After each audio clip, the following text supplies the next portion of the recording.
¿Qué tal, amigos? Sean bienvenidos una vez más a este episodio de La Charlagua. El día de hoy vamos a hablar de un tema bastante interesante.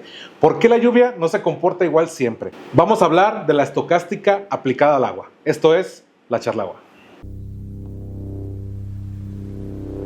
Como siempre, el día de hoy nos acompañan los de casa, el ingeniero arquitecto Rafael Ochoa. ¿Qué tal? ¿Cómo están, amigos? Y el maestro Jorge Cuevas Ferrer. ¿Qué tal? Un gusto de volverse a ver. Y también tenemos como invitado especial, con un enorme gusto de recibirlo, al doctor Jesús Cabrera. ¿Cómo está, doctor? Hola, buenas tardes, mucho gusto. Encantado de acompañarles el día de hoy.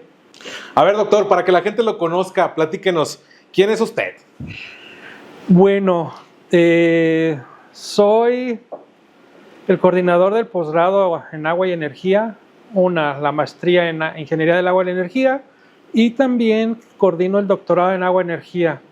Tengo 3 años de estarlo coordinando y hemos estado apoyando algunos de los proyectos que manejan los estudiantes y dándoles un seguimiento para que cumplan su objetivo de la titulación en los que son los posgrados de Agua y Energía en el Centro Universitario de Tonalá, y además darles un acompañamiento y cumplan sus objetivos, darles un seguimiento, lo que va a ser su tesis, su desarrollo, y puedan aplicarlos. Además, los trabajos que sacan están bastante interesantes y nos pueden aportar algunas cosas interesantes para trabajarlos en la remediación del agua y algunos elementos también al ahorro de energía.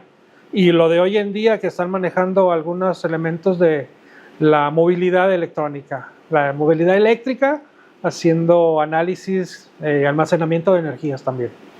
Ok, bueno, ya vamos a entrar en tema. Muchas personas creen que la ingeniería son fórmulas exactas. ¿Por qué en el agua no aplica igual? Pues, final de cuentas, las condiciones han estado cambiando, las estadísticas cambian.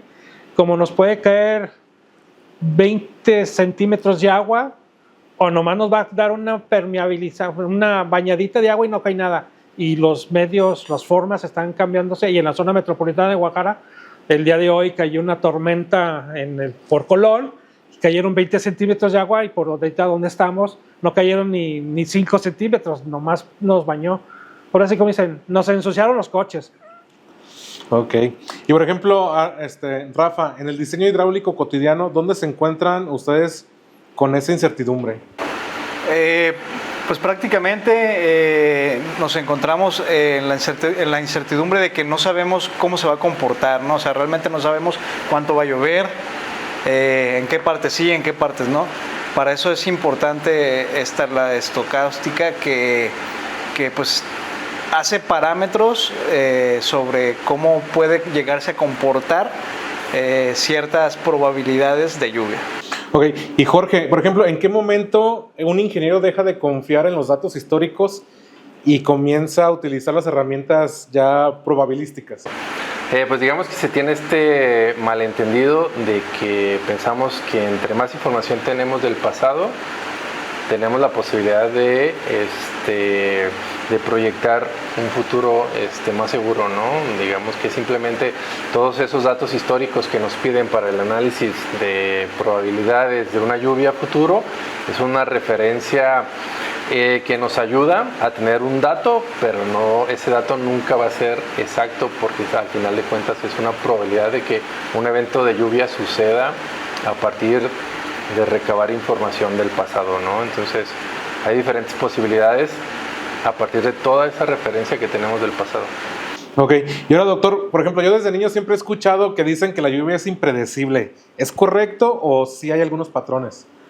Pues que anteriormente sí podían considerar estos datos, pero hoy con el calentamiento global sí nos está afectando demasiado, y más que nada con las islas de calor que está teniendo la ciudad. Y mencionábamos hace rato, como menciona Jorge, el tema de las estadísticas. Hay un análisis estadístico del lago de Chapala desde 1930. La tesis fue del ingeniero Alejandro Villanueva, donde hace un análisis estadístico del caudal que cae todo en Chapala, en la ribera de Chapala. Pero para modelarlo hoy en día sí se vuelve complicado, sí no te da, la incertidumbre es mínima y las probabilidades tienes un margen o puede ser muy pequeño o un margen muy grande, ¿no? Esto es lo que nos puede dar. Ok, y por ejemplo, ¿qué variables hacen que dos tormentas sean aparentemente iguales, pero produzcan inundaciones ya totalmente pues, diferentes. Lo que mencionábamos, el clima, el área, la isla de calor y también el comportamiento de todo el tema al alrededor. Si tenemos mucho follaje, muchos árboles, está fresco, nos puede retener. O si es una área donde no tenemos nada de arbolado, también nos puede jalar o nos puede dispersar. Te puedo comentar en la zona de Tonalá, a veces que cae mucha tormenta muy fuerte, pero acá de este lado en la zona centro de Guadalajara no cae hasta después de un buen rato y no cae en la misma intensidad, cae muy diferente. Allá pueden caer unos 10 centímetros y acá no te van a caer ni 5 aproximadamente.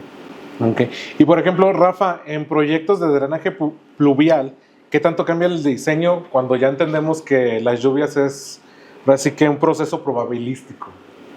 Sí, correcto. Entendamos que eso no es como analizar algo promedio, ¿no? O sea, no es algo que pase con regularidad.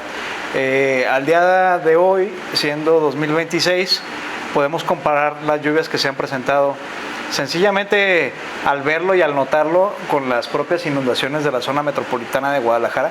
No son las mismas que se presentaron el año pasado. El año pasado teníamos una cantidad de inundaciones pero severa, ¿no? Todo lo que pasó aquí lo platicamos, que ya casi vamos a cumplir un año aquí en el programa. Pronto les diremos cuándo es para celebrarlo, con un buen café. Y a lo que voy es que no se presenta de manera regular, ¿no? O sea, todo tiene un cambio y ese cambio pues no es predecible, ¿no? Sino que a lo mejor con modelos matemáticos en los cuales tú puedes llegar a tener como acercamientos de probabilidades de cuando se presenten esos eventos máximos o extremos. Esa es más o menos con lo que se va diseñando los drenajes pluviales, ¿no? O sea, realmente no tienes una regla que diga, ¿sabes qué? Siempre llueve 10 centímetros, 20 centímetros. No, o sea, realmente no.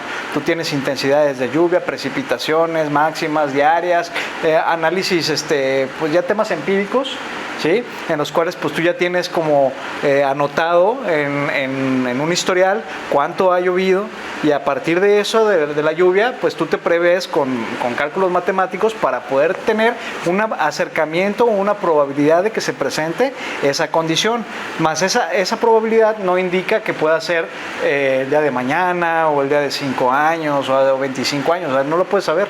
Puede ser mañana una lluvia tan intensa que se pueda presentar, no sé, en otros 5 años, en 10 años, ¿no? Digamos que para agregarle un poco a lo que dice Rafa, el organismo operador a nivel federal ya tiene establecido lo que se llama los periodos de retorno de diseño. Entonces ya están establecidos estos periodos de retorno para los cuales tienes que diseñar ciertas obras. En este caso, en los pluviales, tiene ya establecido que es, si no mal recuerdo, para 25 años de periodo de retorno de diseño, ¿no? ¿Por qué? Porque uno confía en que eso ya tiene una base de que estipularon con estudios el por qué los 25 años de periodo de retorno es la base que tenemos que tomar para el diseño del drenaje pluvial, ¿no? Entonces, esto ya está establecido por los organismos operadores y eso nos ayuda para tomar de base ese dato para saber, después del análisis de estadístico histórico de lluvias, saber qué datos tomar o de qué datos partir para el diseño del drenaje fluvial. Okay, y doctor, por ejemplo, escuchamos hablar de periodos de retorno, curvas IDF o distribuciones estadísticas. ¿Todo esto nace precisamente de la estocástica? Pues es un modelo y además puedes considerar diferentes variables en donde el comportamiento, como bien lo menciona Rafa y bien lo considera Jorge, tu comportamiento no va a ser el mismo. Tú estás manejando diferentes variables, una distribución Weibull, una distribución G cuadrada, una distribución ANOVA, pero vas a tener un comportamiento donde vas a tener una cola muy pequeña, pero vas a tener un comportamiento, una distribución de Gauss, el 80-20. Y considerando los puntos de inundación que ahorita en Guadalajara se están considerando bastantes, y la forma en que se están distribuyendo, y ahora son zonas donde a veces no nos inundábamos, pero ahora sí nos estamos inundando. Y si tienes una variable diferente donde tienes un porcentaje, el 95%, y tienes un 5% que te puede dar menos o más. Pero sí tienes una variabilidad dentro de todos estos datos y considerando las probabilidades con los modelos y los datos que se pueden manejar, los históricos máximos y mínimos de la zona metropolitana. Okay, y ahora, por ejemplo, como dice el Chicharito, imaginando cosas chingonas, ¿podríamos diseñar una ciudad únicamente utilizando los promedios? No creo que sea posible, puesto que tienes mucha variación. Aquí tendrás que manejar modelos, tienes muchas variables que te pueden se pueden involucrar. Y este desarrollo puede ser un máximo y un mínimo, considerando las variables, cualquier tipo de variable, cualquier tipo de distribución. Una variable puede ser la captación de lluvia en una zona, pero una puedes captar mucho, pero en otra lado no captas nada. O en una zona tienes mucha corriente de agua y en otro lado tienes muy poca. O sea, las variables son diferentes, son condiciones que que te van a afectar de una o de otra manera. Digamos que para agregar un poco también ahí lo que comenta el doctor, el tema de las lluvias y el drenaje pluvial es algo complejo por el hecho de que tenemos demasiadas variables que le podemos meter al modelo. Tenemos ahora esta nueva variable que son las islas de calor, que esa isla de calor afecta a las demás variables. Entonces, decir, ¿sabes qué? Nomás muévele a esta y afecta en esto, no. O sea, como dice el doctor, puedes moverle a esta, pero afecta en esto a todas las demás. O le quitas tantito a esta, pero mueve todo esto, ¿no? O sea, ya son demasiadas variables las que hay que considerar a la hora de diseñar el drenaje pluvial, ¿no? Ok, por ejemplo, doctor, ¿cuál es la diferencia entre incertidumbre y riesgo? Incertidumbre de que a lo mejor el café te va a enfriar y hay que tomárselo rápido. Y el riesgo de que te vas a quemar, por mencionar una cosa. Pero ya con un modelo matemático, la incertidumbre te puede dar un margen de variación. Y esta variación, dices, puede ser más a favor, puede ser menos, y te puede dar menos. Pero la incertidumbre es algo que puede suceder. Y el riesgo son datos que los vas a calcular y a lo mejor no vas a llegar. Con materiales podemos hacer un análisis de los materiales, que tenemos la dureza de un material o lo que puede ser el revenimiento del concreto, si le echamos más agua, le echamos menos agua, o las capacidades del grano de la grava, qué va a suceder si la compactación y el fraguado también, ¿no? Son riesgos que podemos jugar, y por eso el modelado del fraguado, sacar tres bloques y reventarlo. Si puedes llegar al 33%, 66% y el 99% de lo que puede ser el manejo y la construcción del concreto, ¿no? Más o menos en ese sentido. Okay, y por ejemplo, ¿por qué una obra que fue diseñada, digamos, para un promedio de 25 años puede fallar al siguiente año que sea realizado? Si acaso por las condiciones, ¿no? Y los cálculos, a lo mejor el cálculo no estuvo bien hecho, las dimensiones, o puedes haber tomado unas variables que estimabas que se iban a comportar de forma normal y hoy te afecta demasiado, como lo mencionó Rafa, ya las condiciones son diferentes. Los puntos de inundación, veamos cómo está ahorita Washington, ¿no? Que en menos de una hora, cómo está 8 de julio y se nos inunda, y es un nivel que no se nos estaba dando. Y en una construcción, pues sí tienes diferentes elementos que te pueden afectar de otra forma, de otra manera, ¿no? Digamos que es uno de los conceptos donde tarda un poquito más la gente en comprender, que es el famosísimo periodo de retorno, que luego dicen, bueno, es que es una lluvia con un periodo de retorno a 25 años. Es una lluvia que en 25 años va a suceder, ¿no? Es una lluvia con una intensidad de 25 años, pero realmente el concepto del periodo de retorno cuesta un poquito trabajo de entenderlo, porque ¿cómo se llama? Es la ocurrencia de un evento con cierta probabilidad de que suceda. Para aclarar la idea del periodo de retorno es lo siguiente. Tú puedes saber estadísticamente cuándo tener matemáticamente el resultado, pero no cuándo se va a presentar. O sea, digamos, tú lo que tratas de hacer con esto es tener mayor certidumbre para que no se presenten resultados que te lleguen a afectar. O sea, ¿de qué manera lo vamos a traducir de manera más coloquial? En un pluvial, en la lluvia, tal cual, sí, en el ciclo hidrológico, lo que se presentan son cantidades de agua y volúmenes, ¿sí? que se le llama gasto, que cuando va escurriendo por un conducto, así se le llama gasto, ¿no? Para tú poder determinar eso, tienes que tener una certidumbre de qué tanto es. Tú lo calculas para una cierta capacidad. Esa cierta capacidad es el análisis matemático que te da esa capacidad, ¿sí? Hay métodos para poder llegar a esos cálculos, ¿no? Si tú dices, ok, ¿qué probabilidades hay de que mañana llueva lo que tengo en esta taza de café? ¿Sí? Es más factible que suceda esto a decir, ¿qué probabilidades hay que me llueva lo de una alberca olímpica? Hay menos probabilidades que se presente. Sencillamente por probabilidad y estadística. Hay menos probabilidades que llueva de esa cantidad de agua a que llueva esta cantidad de agua. O sea, tú lo ves, ¿no? Día a día, llueve poquito y se quita y listo, ¿no? Pero a lo mejor hay un día en el mes que llueve la cantidad que le cabe a la alberca olímpica. Es ahí donde se entiende. Entonces, esos periodos de retorno están ligados, ¿sí?, con el número de años con respecto a una cantidad de agua, ¿sí?, que puede suscitarse en estadística. Te piden que sea lo más alejado al cero, de 0, 1 año, 2 años, 25 años, 100 años, 205 años, 500 años. Si ustedes piensan un periodo de retorno de 1000 años, pues es poco probable que nosotros en vida podamos ver una lluvia de tal magnitud, o sea, que tenga 1000 años de periodo de retorno, o sea, que suceda una vez cada 1000 años, entonces la probabilidad es casi nula que te toque verla.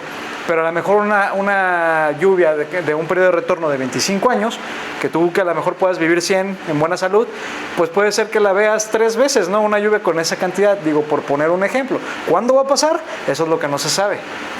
¿Por qué? Porque eso lo afectan las variables, lo afecta dónde está lloviendo, si es muy seco, si llueve constantemente, si es tropical, si es junto al mar. O sea, hay muchas variables, ¿no? Si está muy urbanizado, si el agua se infiltra.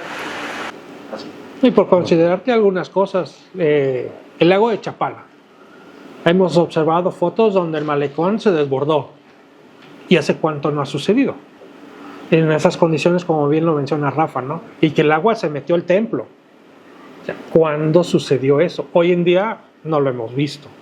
Hoy en día vemos que los niveles del agua están muy por debajo y las condiciones sí son datos meteorológicos muy diferentes al comportamiento anterior al de hoy. Y eso te va variando todas las condiciones para la aplicación de un modelo, de un método. Digamos que ahorita, por ejemplo, ¿qué tenemos ahorita? El calentamiento global, ¿no? No es posible que estamos en agosto y estamos a 30, 32 grados de temperatura en agosto, donde hace 5 años ahorita ya estaba lloviendo y la temperatura estaba por menos de 25 grados, ¿no? Entonces, hace más calor, eso ocasiona que los cuerpos de agua, como dice el doctor, el lago Chapala, pues se evapore más el agua, ¿no? Entonces el lago se empieza a reducir, digamos, es un área muy grande, la evaporación no se ve tanto, pero esa variable del calentamiento global sí está pegando bastante ya en el diseño y en el análisis probabilístico.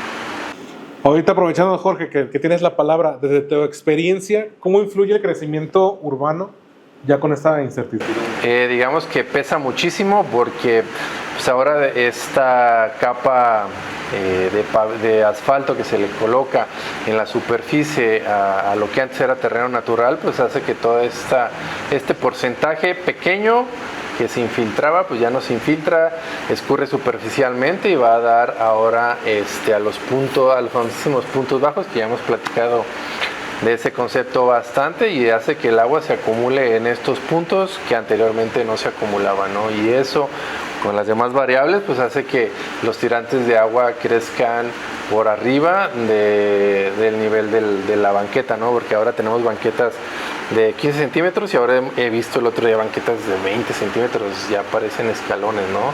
Pero porque se tiene el entendido que, bueno, hago más grande el escalón y pues el agua no va a llegar, ¿no? Pero no entendemos pues que si aguas arriba cambiamos ese tema de la urbanización descontrolada, pues el agua va a seguir aumentando por más que le sigas tú subiendo ese escalón a la banqueta.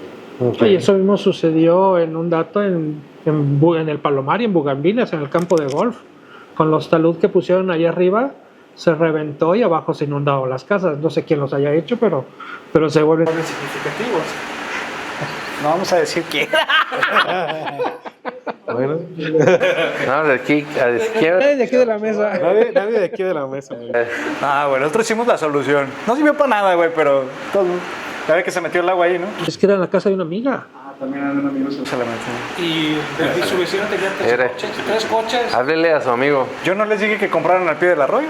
No, de eso, los coches estaban en el sótano. Así. No, pues. Dice, ahí hay 3 coches. ¿Dónde? La bronca es que se les metió el lodo con todo y la esa y para adentro. Yo vivía así al borde del campo de golf. Qué mala situación. Ahora, Rafa, bajo esa experiencia tuya, cuando un fraccionamiento nuevo impermeabiliza cientos de hectáreas, ¿qué cambia hidrológicamente? No, pues lo cambia todo, ¿no? Las condiciones, ya sabemos que dentro de un cálculo del análisis pluvial involucra el área, la intensidad y, en uno de los métodos de cálculo, el área, la intensidad y el coeficiente de permeabilidad del suelo, ¿no? El coeficiente de permeabilidad depende donde está escurriendo el agua. Puede ser, pues, llanura, puede ser pasto, puede ser tierra simple, puede ser asfalto, puede ser concreto. Obviamente, en una superficie que es más compacta, más rígida y menos permeable, pues no se infiltra nada, ¿no? Tenemos entendido que cae el agua así como cae, así se va, ¿no?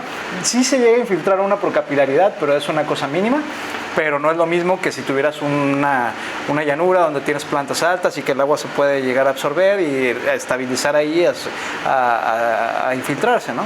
Entonces todo eso sí cambia bastante.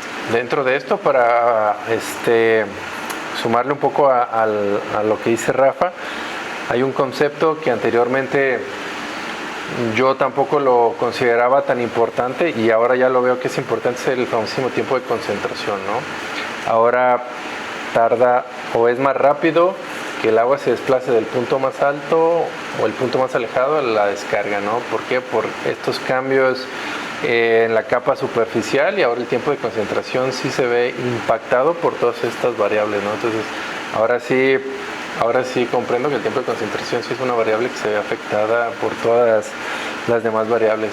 Ok, y Doc, por ejemplo, ¿el cambio climático vuelve todavía más importante el uso de modelos estocásticos? Hoy en día, yo creo que sí, y más que nada lo que está comentando Rafa y Jorge, ahora sí la permeabilidad, ¿no? Y ahora, ¿cuánto tiempo se te estaba saturando un terreno? Y hoy en día ya tienes muchas escorrentías y el modelo cambia completamente. Vas a ver diferentes variables, tu desplazamiento pueden ser más rápidos, como menciona Jorge, pero este desplazamiento, si se desplaza de un punto A a un punto B, se desplazaba en 1 minuto y ahora lo vas a tener en menos tiempo. Esas son las condiciones que te están afectando ahora con el cambio climático. Y bien lo mencionó Jorge hace rato. Estamos ahorita en agosto, 30 grados, o sea, es un clima que no lo teníamos esperado. Y cuánto escuchábamos de los aguaceros de mayo. Hoy no nos llovió. Este año, ¿cuántas veces nos llovió en mayo? Ninguna. En esas condiciones sí son variables, son diferentes elementos y la problemática sí se vuelve importante el utilizar un buen modelo, un proceso estocástico. Por ejemplo, Doc, ¿las estadísticas del pasado siguen siendo suficientes? Es un punto de referencia, inclusive tenemos el radar Doppler y el radar Doppler nos está dando bastante información que es te da un tiempo preventivo, 10 minutos aproximadamente, pero estás considerando todas las estadísticas. El Instituto de Meteorología de la Universidad de Guadalajara tiene bastante información, es muy loable, es muy buena y eso la podemos consultar. Ahora, lo de la CEA, lo que puedes empezar a manejar con todos los datos estadísticos, sí se te vuelve un tema de referencia, porque vas a considerar máximos y mínimos y puedes desarrollar un modelo estimado que te puede dar una variable, sí, pero vas a tener que calcular tus diferentes distribuciones con una variable, con otra variable y el comportamiento, el cambio climático, las islas de calor y la situación de todo lo que tienes ya con concreto y cómo se te está absorbiendo y si se te satura el suelo, ¿qué va a pasar? ¿Cuánto tiempo te va en retener esto? Y después ya todo se te va. Tienes toda la escorrentía. Rafa, ¿y en los proyectos actuales qué recomiendan para enfrentar estas nuevas realidades? Ok, mira, justo lo que se está platicando ahorita con anterioridad Las afectaciones por la concentración de los volúmenes y escurrimientos de agua es lo más importante, ¿no? O sea, saber que tienes que realizar vasos de regulación. Eso es un tema que está ahorita súper planteado y súper normado para poder cambiar las acumulaciones que están en los puntos bajos o en sitios donde puedes afectar a la población o donde requieres tú disminuir los tirantes durante la lluvia. Entonces eso hay que tenerlo muy en cuenta. Los vasos reguladores, los cuales se diseñan bajo la norma del proyecto que se llama Estudio de Impacto Hidrológico Cero. Ya lo hemos explicado en otros capítulos, pero se lo recordamos, lo cual es que al momento de que tú cambies la permeabilidad del suelo de un predio, tienes que juntar el volumen que hagas tú ahora con la urbanización y hacer la diferencia con lo que se escurría antes de urbanizarse. Esa diferencia tú la tienes que captar en un tanque, en un vaso regulador a cielo abierto, y después dejar salir únicamente el gasto que escurría en ese predio, pero sin urbanizarse. O sea, no haciendo una afectación en la superficie, ¿no? Oye, y Jorge, por ejemplo, ¿cuál consideras que es el mayor error al interpretar un periodo de retorno? Volviendo al tema del periodo de retorno, que ya lo venimos platicando desde hace unos instantes, es un concepto, lo vuelvo a repetir, un poco complicado de entender. Digamos que uno puede pensar que una lluvia de 100 años puede ocurrir solamente una vez cada siglo, ¿no?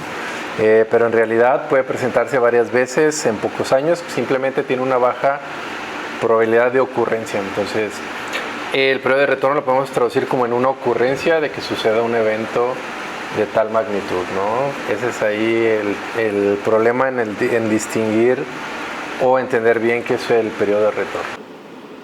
Oye, Doc, ¿cuál sería su mensaje para quienes toman decisiones sobre infraestructura hidráulica, bajo su experiencia? Tratar de considerar las variables, ver cuáles son las afectaciones, las pocas afectaciones que pueden tomar, por un lado. Y por otro lado, considerar, así como dicen, todos los modelos estadísticos para ver el comportamiento. Y dentro de ese comportamiento lo que más significa es tratar de tener menos afectaciones en lo que puede ser algún evento. Ok. Y ahorita tomándole la palabra también, Doc, ¿dónde utiliza hoy la ingeniería hidráulica modelos estocásticos? Puede ser que son datos aleatorios y más en la consideración que hoy en día puede ser para un cálculo de las nuevas infraestructuras o las nuevas conducciones de los caudales, o si se va a hacer un nuevo análisis de lo que va a ser los datos hidráulicos en Guadalajara, pues poderlo manejarlo ahí, que sea un buen cálculo y poder considerar diferentes variables, porque son datos aleatorios. Tienes diferentes variables que no va a tener el mismo comportamiento, y más en la zona donde se va a introducir esta infraestructura, ¿no? Puede ser un canal, un conducto que nos puede ayudar para hacer esta retención y mitigación de las inundaciones, ¿no? Ok, y Rafa, ¿dónde se considera que todavía falta aplicar mejoras metodológicas? Justo en lo que está diciendo el Doc, para acompañarlo un poco, en los modelos hidrológicos. En los modelos hidrológicos que te van a dar datos o resultados de tirantes y caudales dentro de los mismos arroyos, que son las fuentes principales de las escurrentías en cualquier lugar. Arroyos los cuales pues ya en la ciudad pues ya los tenemos canalizados, a lo mejor ya entubados, ¿no? Pero realmente donde tienes que ver todo eso es en los modelos hidrológicos.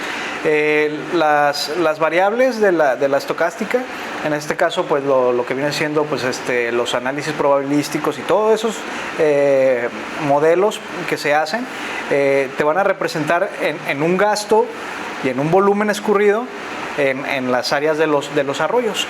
Eso es muy importante, es casi lo más importante antes del drenaje pluvial citadino, ya que te da el parámetro de inundación en los mismos sitios donde hay arroyos, que al fin y al cabo es donde termina saliéndose primero el agua hacia la ciudad. Digo, si tú estás asentado junto a esos arroyos y el nivel de un periodo de retorno con resultados se te sale de la cubeta del arroyo, pues termina ingresando al sitio donde ya tienes urbanizado. En este caso, pues son pérdidas de drenaje o afectaciones viales o afectaciones con vidas.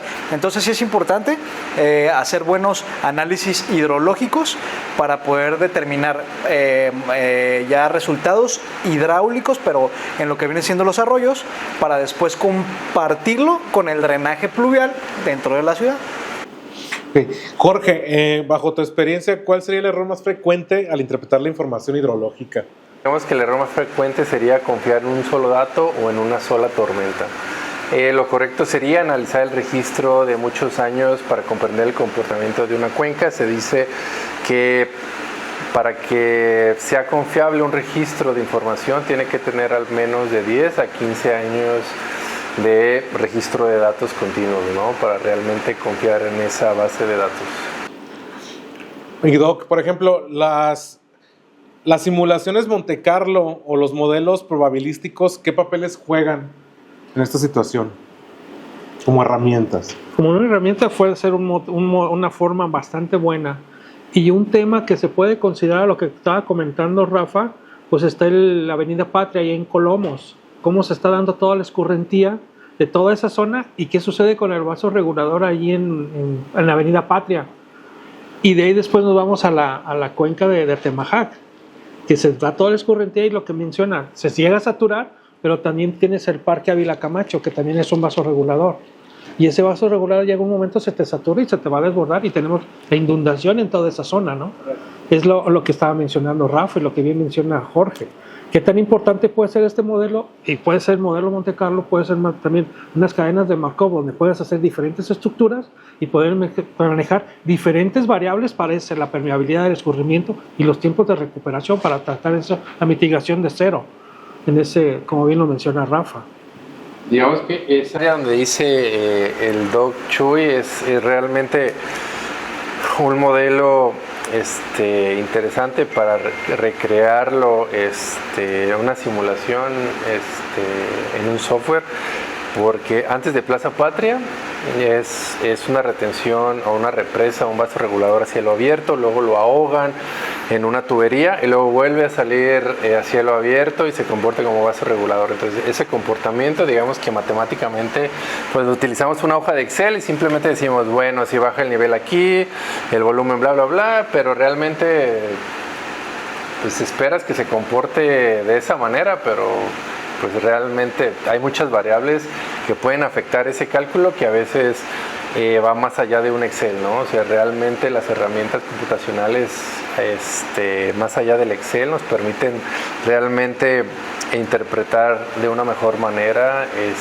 todo esto, análisis que nosotros realizamos previamente, pero esa zona es realmente muy interesante de cómo la pudiéramos observar en un modelo matemático computacional, de decir, bueno, si lo muevo a esto, ¿qué es lo que va a afectar, no? Y más allá de que Excel pues, son simplemente datos exactos de hacer fórmulas y darle un igual y datos exactos, pero no sabes eso cómo impacta en un punto antes y después del cruce de Plaza Patria.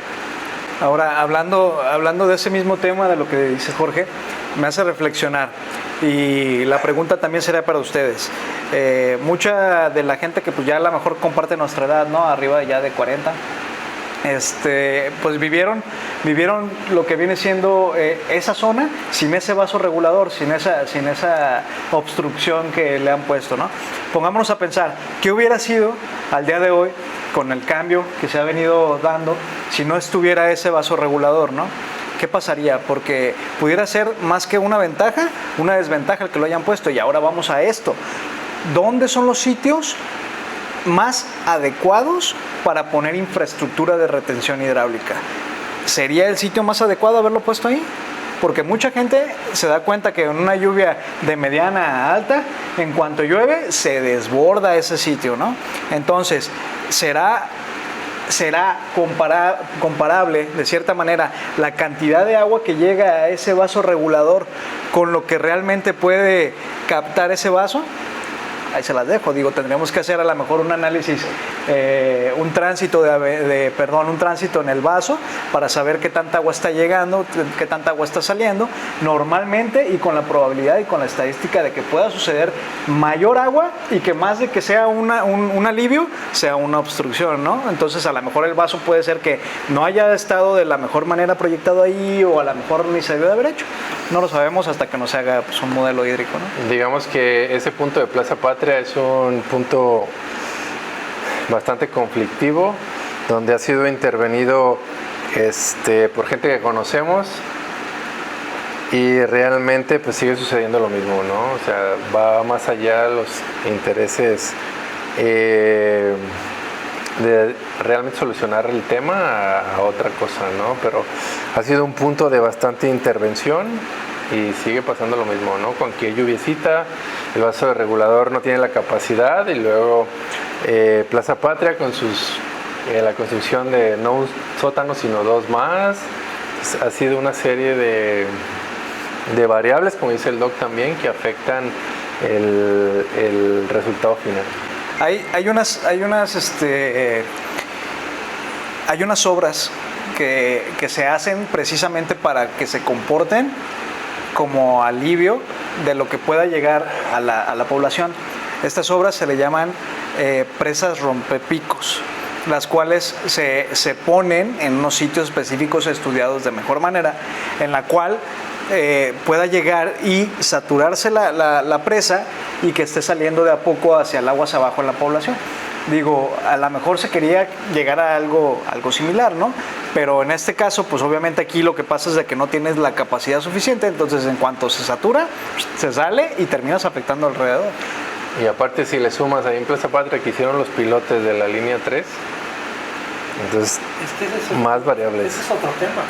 Toda la línea 3, todas las afectaciones, donde no se inundaba, y ahora con la línea 3 ya se empieza a afectar, ya se empieza a inundar.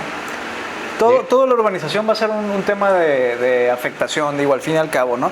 Pero también nosotros como humanos necesitamos hacer obra para desplazarnos, para movilidad, para vivir, digo, todo es una afectación. Digo, ahora con los tiempos que tenemos tan a priori, que todo queremos hacer rápido, pues a lo mejor algunas veces no lo estudiamos de mejor forma para hacer la menos afectación posible, ¿no?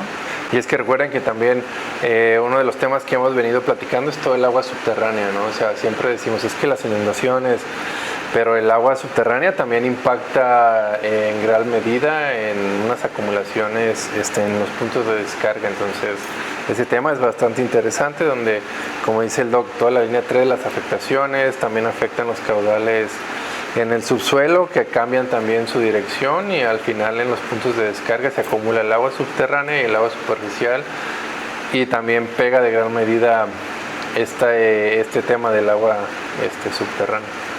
Ahora, para terminar, Rafa, después de toda esta conversación que hemos tenido, ¿qué reflexión dejas de este tema? Me queda claro que la ingeniería moderna no consiste en aliviar el comportamiento del agua, sino entender su incertidumbre, su posible comportamiento y cómo lo vamos a manejar. Okay. Y Jorge, ¿qué enseñanzas consideras más importantes para quienes diseñan la infraestructura hidráulica? Digamos que tenemos que seguir pensando, no simplemente diseñar en el futuro, basándonos en la información del pasado, ¿no? Tenemos que aprender a que las ciudades van cambiando, el clima cambia, y nuestras metodologías también las tenemos que evolucionar. Este es un punto también muy importante, porque aquí en México venimos utilizando la misma metodología desde hace más de 20, 30 años, y digamos que es un buen punto de partida para analizar nuevas metodologías que se adapten a todas estas variables que venimos platicando hoy en día, ¿no? Okay. Y doctor Jesús Cabrera, muchísimas gracias por compartirnos todo su conocimiento. ¿Con qué mensaje le gustaría despedirse de nuestro público? Pues la intención de abordar los temas de los procesos estocásticos, de las probabilidades, las estadísticas, van a ser un punto de referencia. Observar los valores máximos, los valores mínimos, el comportamiento en las diferentes zonas, pero también nos deja algo para reflexionar, donde utilizar las variables, las distribuciones son significativas porque tenemos esa incertidumbre o el riesgo de poderlas manejar. O podemos llegar al 80%, estamos bien, pero el de 20%, ¿cómo está? Como manejar un diagrama de Pareto, el de 80% y el 20% hasta dónde vamos, la causa y efecto, qué me está generando esto, pero también compartir de que vale la pena siempre tomar los datos históricos que se pueden repetir en una posibilidad muy pequeña, pero en un periodo muy largo, o se puede repetir muchas veces, pero no va a ser la misma cantidad de captación de agua, ¿no? Okay, en ese sentido. Pues muchísimas gracias, Doc, por acompañarnos y compartir sus experiencias y su conocimiento. Muchísimas gracias al maestro Jorge Cuevas Ferrer. Un gusto verlos. También al arquitecto Rafael Ochoa. Mi nombre es Israel El Ruido Amador y nos estamos viendo en una próxima emisión de La Charlagua.